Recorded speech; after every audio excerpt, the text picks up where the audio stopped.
காஞ்சிபுரத்துல இத்தனை வருஷம் கழிச்சு ஒரு மிகப்பெரிய பிரம்மாண்டம்.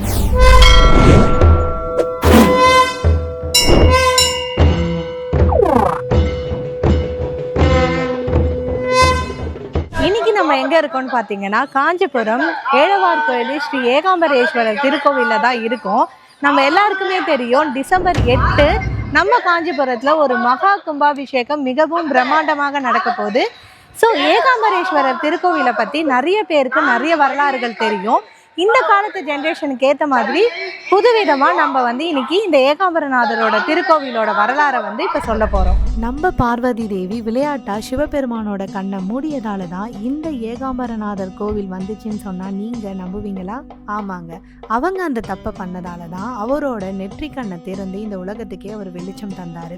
அதே மாதிரி பார்வதி தேவியை நீ பூமிக்கு சென்று என்னை நோக்கி தவம் இரு அப்படின்னு சொல்லி பார்வதி தேவியை பூமிக்கு அனுப்பிட்டாரு. அவங்களும் முதல்ல தன்னோட தவத்தை மாங்காட்டில் தான் ஆரம்பிச்சிருக்காங்க. மாமரங்கள் நிறைந்த காட்டில் ரொம்ப கடும் தவமாக ஒற்றை காலில் நின்று ஊசி முனையில் நின்று தவம் புரிஞ்சிருக்காங்க.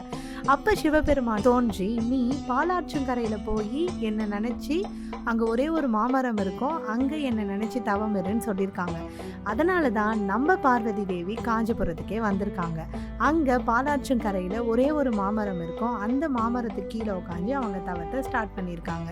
அதுவும் இந்த தவத்துக்கு முக்கியமான சிவபெருமான் வேணும்ல, அந்த சிவபெருமான அவங்க மண்ணாலேயே உருவம் செஞ்சு வழிபட்டிருக்காங்க. இப்ப சிவபெருமான் என்ன ட்விஸ்ட் வைக்கிறாருன்னு பாத்தீங்கன்னா, அவங்க தவம் செஞ்சதுக்கு பக்கத்திலேயே கம்பா நதின்னு ஒண்ணு இருக்குது, அந்த நதியில வெள்ளம் பெருக்கெடுத்து ஓடுற மாதிரி பண்ணியிருக்காரு. உடனே பார்வதி தேவி வெள்ளத்தால தான் பிடிச்ச அந்த சிவலிங்கம் கரைஞ்சிடக்கூடாதுன்றதுக்காக அந்த சிவலிங்கத்தை அவங்க கட்டி தழுவி கொண்டுக்கிட்டாங்க. அவங்க இன்னும் அந்த கட்டி தழுவி கொண்ட தடம் இன்னமும் ஏகாம்பரநாதர் கோவிலில் இருக்கக்கூடிய மூலவர் சிலையில் அந்த தடம் இருக்குன்னு சொல்கிறாங்க.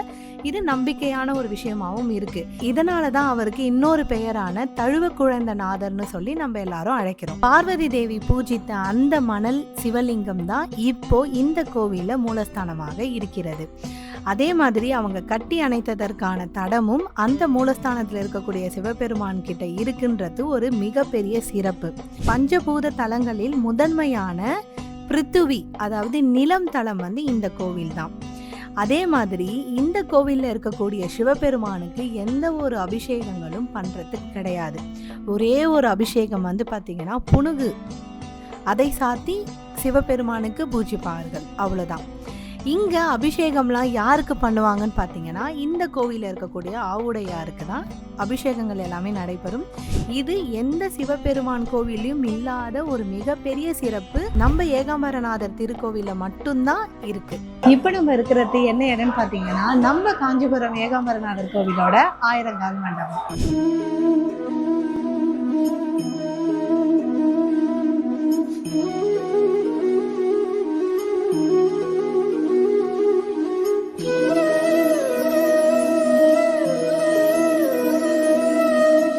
இப்போ பார்த்த எல்லா கோபுரத்துக்குமே நாங்கள் தான் கலசம் ரெடி பண்ணி கொடுத்துருக்கோம்.